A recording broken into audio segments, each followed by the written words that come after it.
batu gamelan. Jadi itu bisa dilihat ya gini. Tuh. Jadi bunyi baraya tuh. Tuh. Beda sama yang ini. Di sini terlihat ya ada batu kujang ataupun bekas kujang, yang mana kujang ini ditaruh di sini sampailah membekas seperti ini ya. Saking saktinya sesepuh terdahulu yang pernah beribadah di sini ya, masya Allah. Dan sampai sekarang pun masih dipakai oleh orang-orang yang beribadah di sini. Untuk sebagian sudut pandang agama, ini diibaratkan atau diperkirakan sejaman dengan Nabi Nuh alaihi salam.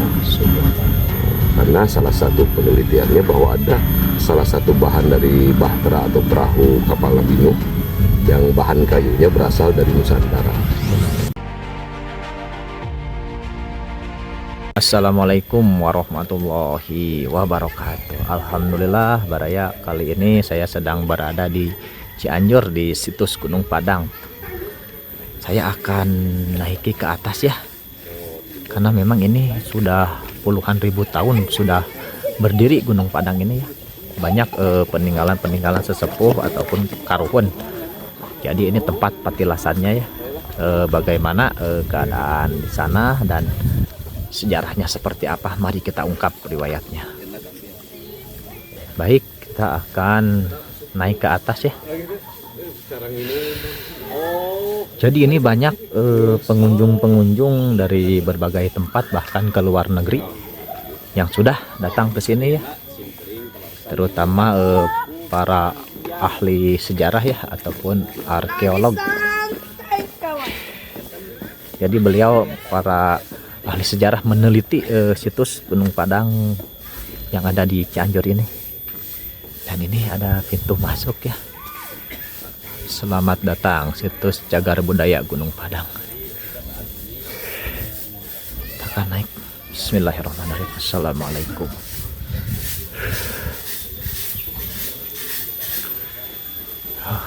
Jadi ini memang naiknya sangat naik sekali ya.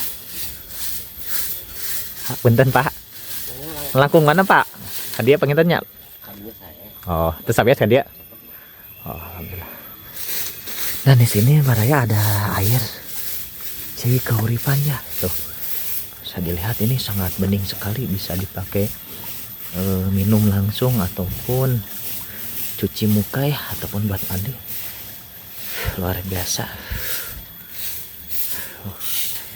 Kita akan melanjutkan ke atas. Nah ini bisa dilihat ya, batu-batunya memang berbentuk segi lima ya. Tuh, semacam batu pecahan, kayak semacam udah dibentuk ya. Jadi luar biasa ini bentuknya.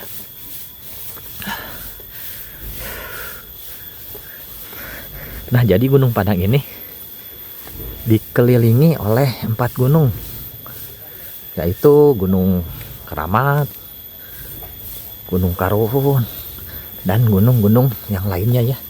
Jadi tepat Gunung Padang ini berada di tengah-tengah ya. Adapun di Gunung Karuhun ada ini juga ya, patilasan daripada Raden Haji Boros Ngora ya. Jadi di tiap gunung yang 4 ini ditinggali oleh para sesepuh terdahulu ya. Memang kalau di sebuah tempat-tempat pasti ada penunggunya ya. Masya Allah. Nah di sini pun ada Gunung Masigit. Jadi ada 5 teras ya. Teras 1, 2, 3, 4 sampai 5. Ada juga batu kujang, tapak maung ya. Jadi batunya itu memang persis seperti injakan maung ya. Maung itu harimau, jadi bisa membekas seperti itu. Mungkin memang dulunya sangat luar biasa ya para maung itu, para hebat. Jadi menginjak batu itu sampai berbekas. Dan ini kalau hujan licin sekali, jadi kita harus hati-hati ya. Dan ini ada sebuah pegangan juga, bisa megang. Jadi ini ada 2 jalur ya. Jalur ini memang yang paling naik. Ada jalur lagi yang lain yang memang tidak terlalu naik namun agak jauh.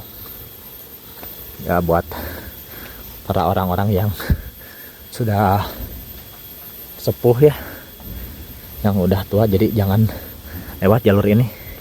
Jadi ada jalur yang lain. Sudah sampai pertengahannya, alhamdulillah.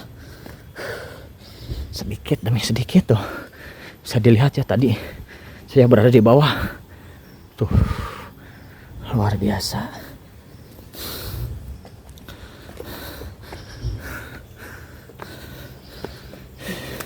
Ya udah, bentar lagi sampai ke teras pertama ya. Oh, ya, ada gerbang di sini ya. Alhamdulillah sudah melewati gerbang. Bisa dilihat ya, batunya memang kayak gini, semacam pecahan, luar biasa ya. Ini ada banyak batu menhir juga ya. Nah, ini batu menhir, batu yang berdiri kokoh, namakan batu menhir tuh.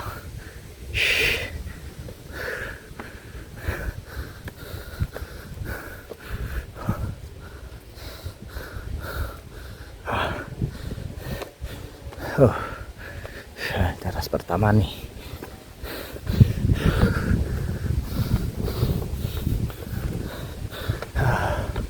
Bisa dilihat.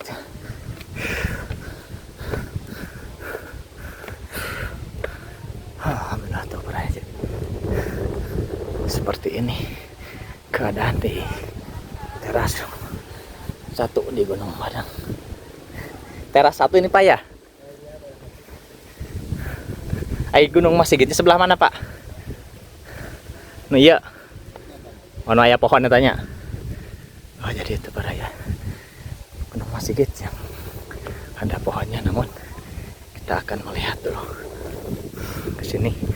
Jadi di sini ada sebuah batu gamelannya, yang mana batu ini apabila dipukul bunyi seperti alat musik terdahulu.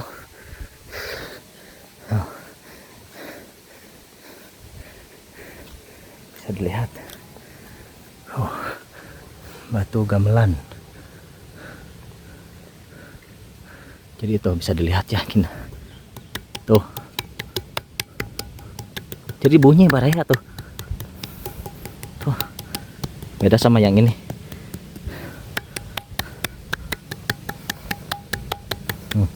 Bersuara ya, luar biasa. Ini patilasan daripada Sunan Bonang. Dan ini terlihat jarang memukul-mukul semua batu yang ada di area situs Galit Gunung Padang ya. Nah, memang ini mengeluarkan musik. Dan apabila di malam hari ini terdengar suara musik ya, namun ketika dilihat memang tidak ada siapa-siapa. Luar biasa. Kita akan melihat ke Gunung Masigit yang ada di sana.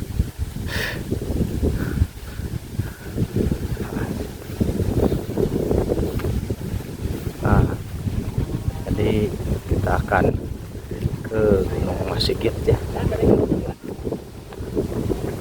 Kita lihat, jadi ini Gunung Masigit.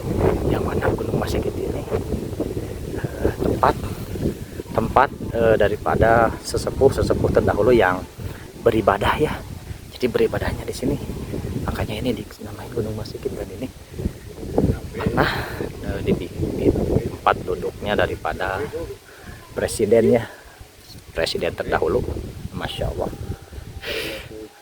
Jadi inilah penampakan daripada Gunung Masigit.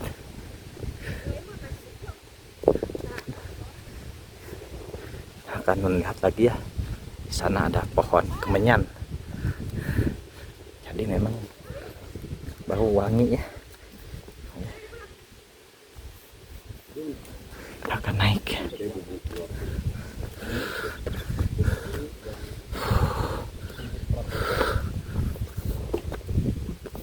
Jadi ini sekarang pun masih dipakai tempat beribadah ya. Agama Buddha, agama yang lain loh. Sini terlihat teras 2. Jadi ada teras kedua itu ada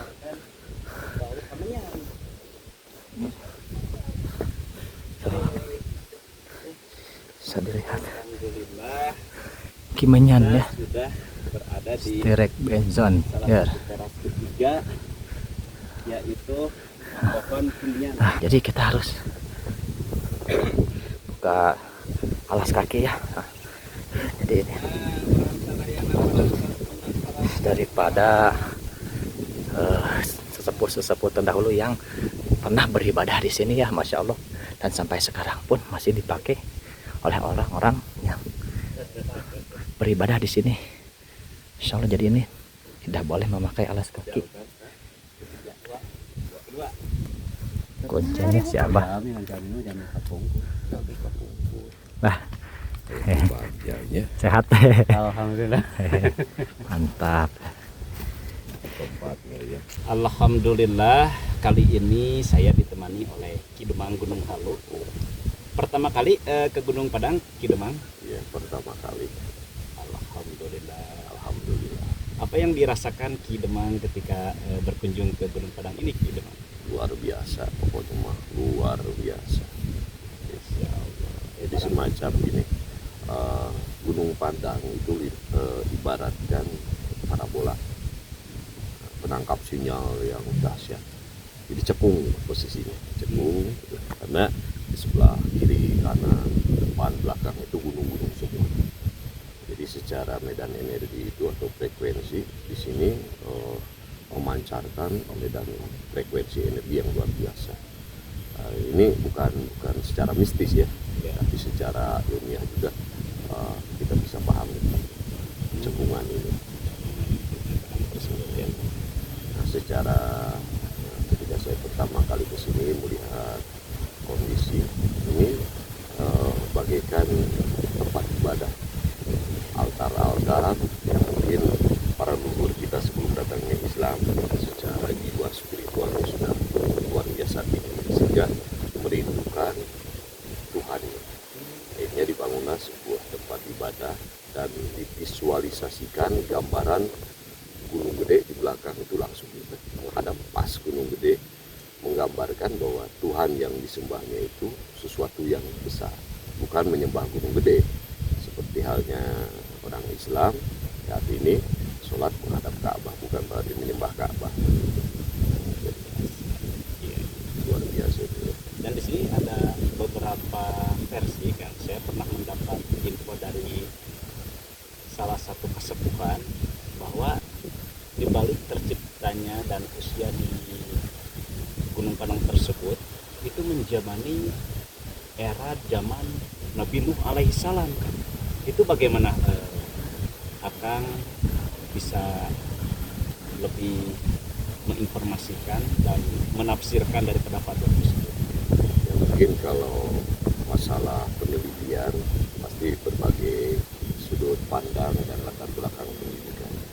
Bagi para ilmuwan pasti akan dihitungnya dari usia bebatuan, yang salah satu hasil penelitiannya bahwa usia dari bebatuan yang ada di Gunung Padang ini sekitar 10.000 sampai 25.000 tahun. Namun mereka hanya bisa menyampaikan seperti itu. Yang kedua, secara sensor katanya bahwa di dalam Gunung Padang ini ada semacam lorong-lorong, ruang-ruang gitu ya, atau bangunan-bangunan tertentu. Itu dari sudut pandang penelitian dunia. Sementara dari sudut pandang agama gitu kan, ya, bahwa setiap peradaban itu pasti ada masa nabinya, seperti zaman Nabi Hud ya, zaman Nabi Lut gitu, kaum Samud itu teknologinya seperti apa, zaman Firaun itu seperti apa teknologinya. Dan konon untuk sebagian sudut pandang agama ini diibaratkan atau diperkirakan sejaman dengan Nabi Nuh alaihi salam. Karena salah satu penelitiannya bahwa ada salah satu bahan dari bahtera atau perahu kapal Nabi Nuh yang bahan kayunya berasal dari Nusantara. Dan konon dulu Nabi Nuh ini mengutus pengikutnya untuk mencari kayu ke sini. Seperti itu. Ada yang pulang lagi ke sana. Dan mungkin kalau kita logikakan ukuran manusia zaman dahulu dan sekarang berbeda. Teknologinya berbeda, bahkan binatang dan bangsa jin pun bisa diperintah. Itu kalau zaman dulu, beda dengan sekarang.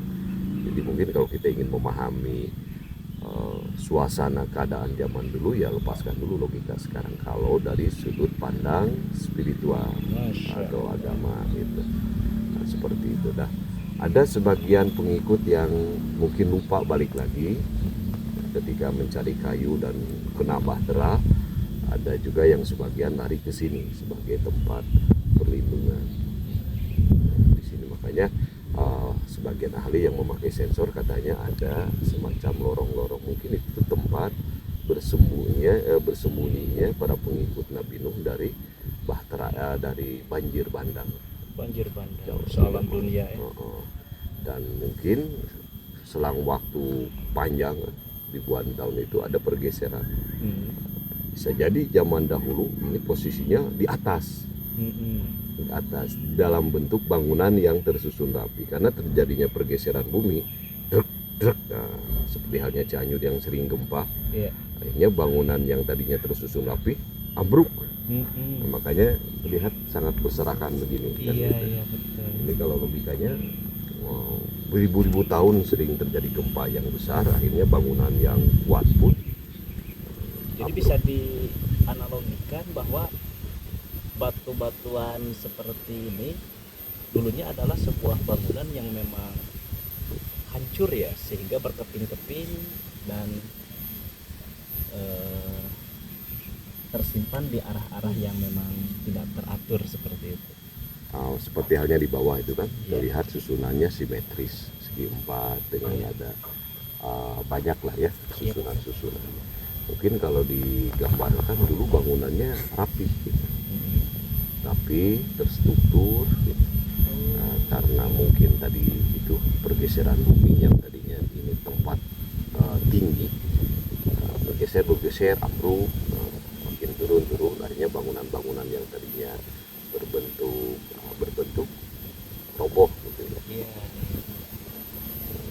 Jadi di Nusantara kita ini memang sudah ada pengikut para nabi. Seperti halnya ada tokoh Aki Pirem.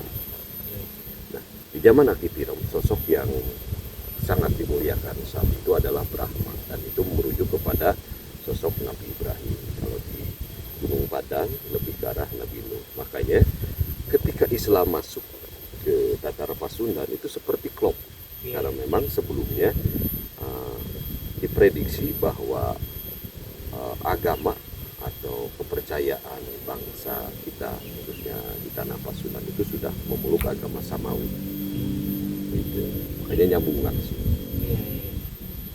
Makanya nggak bisa itu saja kita mengkafirkan ya orang-orang yang masih memegang kepercayaan Sunda Wiwita, apalagi yang benar-benar murni ya. Siapa tahu bahwa mereka masih memegang kepercayaan para nabi terdahulu.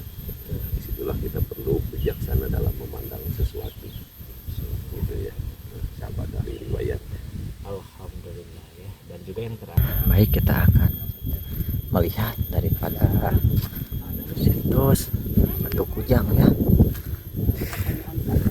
Kenapa kok bisa sampai membentuk seperti ini kan? Oh itu ya. Ya, Jadi mungkin ukir. ya Ini ukir. diukir. Ya, ini. Oh, bukan maksudnya kujang yang Nah, memang ini ada Batu Kujang ya, jadi karena mencetak kesaktian kujang bekas tersebut kujang-kujang sehingga ataupun kujang sakti. menyerap ke Ibaratnya mah monumental lah gitu kalau zaman sekarang ya. Jangan kan bentuk kujang pastinya sendiri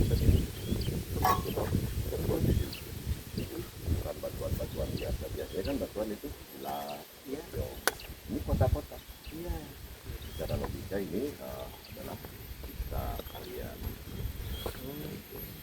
Nah, cuman ini hanya simbol saja mungkin lah ya, Hanya simbol. bahwa di Tatar Pasundan kujang ini menjadi sebuah pusaka, bukan senjata. Pusaka beda ya, Pusaka ya. pusaka. Jadi kujang itu tidak pernah dipakai untuk membunuh atau lain sebagainya, tapi kujang ini sebagai sebuah simbol pusaka yang memiliki nilai-nilai filosofis kehidupan positif bagi orang Sunda. Ini sangat masuk akal, dan kita akan berlanjut ke batu yang kedua. Setelah batu kujang ada yang namanya batu tapak maung ya. Mau Betul kan ya. Kita bersama Kidemang akan observasi dan menguak sejarah batu tapak maung dengan hal yang sama, yaitu sudut pandang yang berbeda ya. Nah, ini batu tapak maung. Jadi bagaimana penanggapannya dari Kang Yan perihal penampakan batu tapak maung ini, Kang? ya bisa bisa terjadi juga secara alamiah, dan jadi sebuah kebetulan juga bahwa maung ini menjadi simbol filosofi orang Sunda.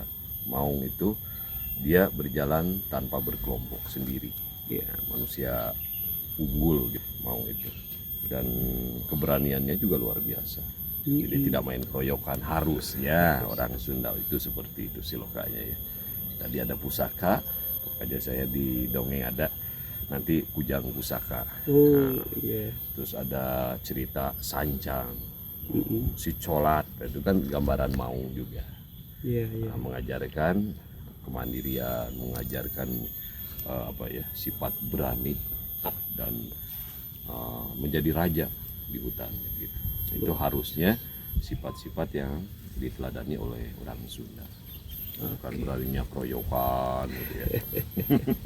Ya, selanjutnya usai dari batu tapak maung kita lanjut ke batu kanuragan ya, Kang ya. Kanuragan. Ayah, itu sisirnya kok disisir? Ayah, saya sisir. Batu kanuragan ya. Jelas. Dan Kidemang Enggak lah ini.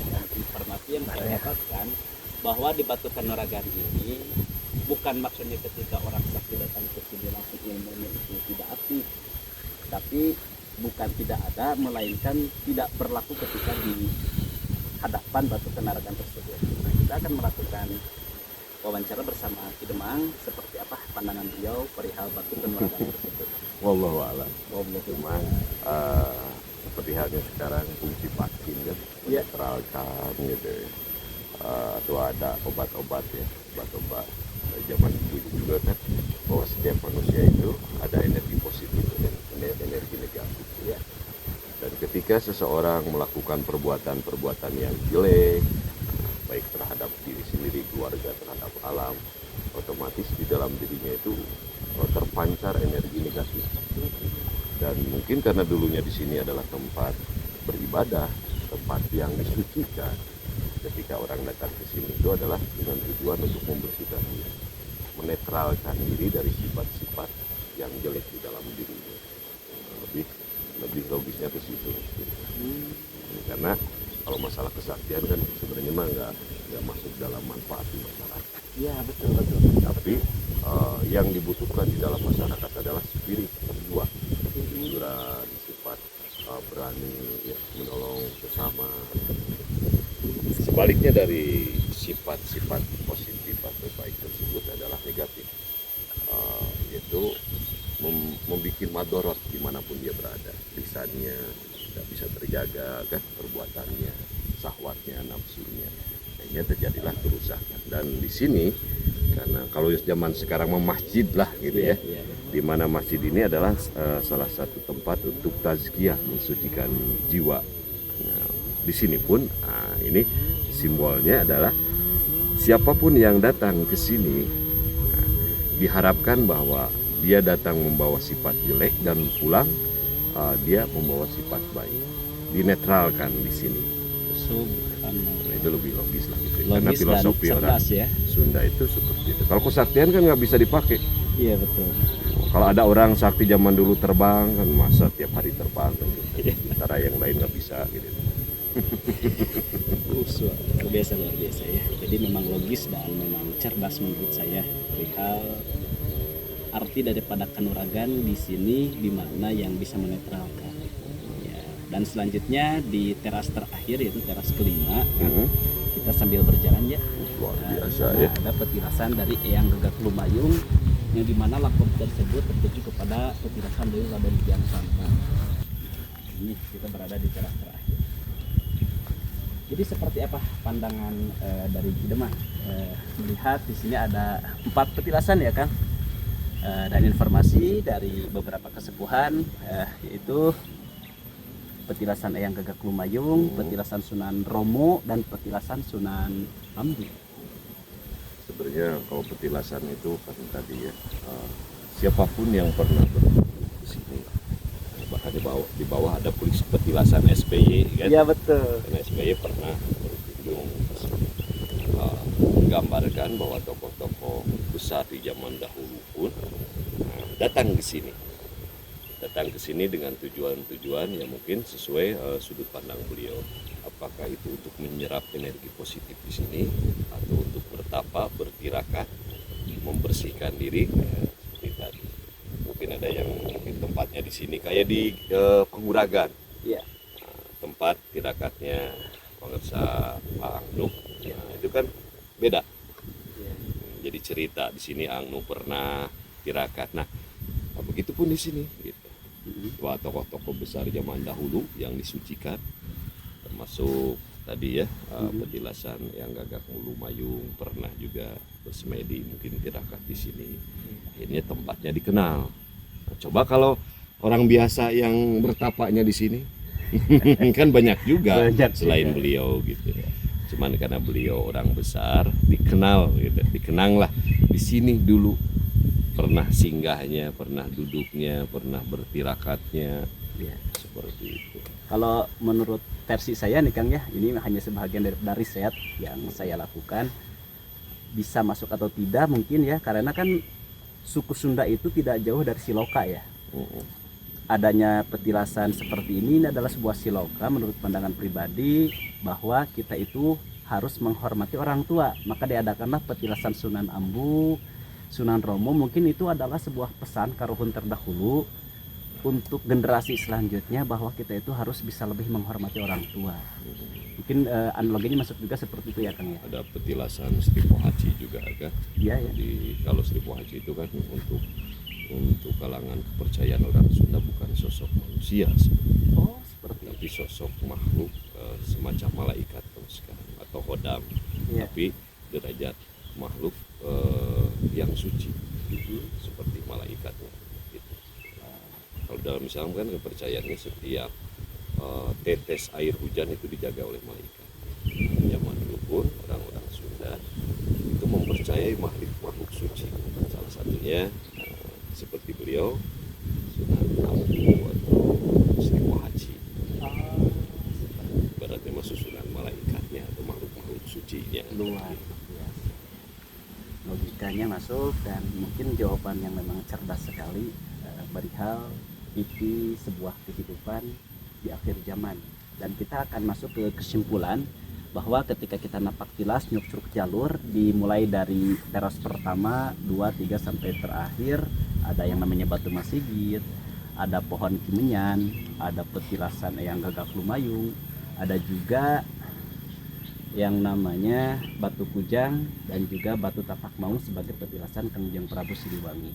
Nah, kesimpulan daripada apa yang telah disampaikan mungkin bisa dirangkum pesan untuk pecinta sejarah dan pecinta budaya. Baik sahabat-sahabat sekalian, khususnya sahabat ahli riwayat Ya. Gunung Padang ini sebenarnya sudah memberikan sebuah bukti bahwa manusia zaman dahulu 10.000, 20.000 tahun yang lalu begitu merindukan Tuhannya, sehingga dibuatlah semacam tempat ibadah untuk menyembah sosok yang agung. Nah, dalam bahasa Sunda, agung itu besar, besar itu gede. Maka bisa dilihat di depan ini langsung ke Gunung Gede, kan?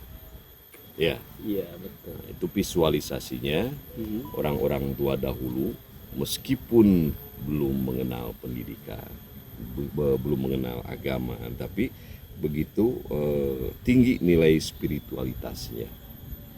Nah, makanya kalau diibaratkan ini adalah bangunan masjidnya, atau tempat peribadahan baik masyarakat biasa maupun orang-orang besar atau tokoh-tokohnya. Hikmahnya buat kita semua, masa ketika kita sudah modern kita tidak mau seperti itu ya. Iya, betul. Orang tua dahulu begitu tajam spiritualnya karena sedang beribadah. Walaupun seadanya seperti ini kan caranya, tapi hasilnya dahsyat. Kita udah tahu ilmunya, kiai banyak, ulama banyak, masjid banyak, pesantren banyak. Masa kita tidak rindu terhadap Tuhan? Masya Allah. Masya Allah ya. Nah, lihat ini bebatuan ada di atas gunung. Secara logika itu untuk mengangkut bebatuan sebesar ini oleh manusia pasti mengeluarkan energi yang luar biasa. Betul. Siapa tahu banyak yang meninggal ketika proses pembangunannya. Tapi karena kerinduan ingin bisa menyembah Tuhannya, mereka rela, ibaratnya mah jihad kalau zaman sekarang maka rela mengorbankan nyawa demi Tuhan. Luar biasa. Logikanya kan jadi di atas gunung membawa jalan kaki aja tanpa bawa beban kita sudah oke, Iya. ya. Apalagi bawa batu segede gini, Masya Allah. Masya Ini Allah. banyak nilai-nilai positif yang bisa kita gali di Gunung Padang ini. Salah satunya nilai-nilai spiritual dan kerinduan jiwa ruhani seorang manusia terhadap Tuhannya. Masya Dan Allah. di sini dirasakan sebuah medan energi dan juga frekuensi yang luar biasa. Kalau seandainya dipasang radio nih di sini, pancarannya itu wah dahsyat gitu. Karena ada cekukan ibarat parabola. Makanya salah satu radio pertama di Indonesia itu salah satunya di Cililin di Jalan Radio itu sengaja dibikin di daerah yang cekung, dikelilingi pegunungan. Iya. Nah, karena ibarat pemancar, gitu, langsung sampai ke Belanda. Iya, Kayak gitu. Di sini pun sama. Nah itulah para ya sejarah ataupun riwayat Gunung Padang menurut Ki Demang, yang mana beliau adalah pendongeng ya. Masya Allah. Adapun benar apa tidaknya kita kembalikan lagi. Wallahu a'lamu bishawab. Wassalamualaikum warahmatullahi wabarakatuh.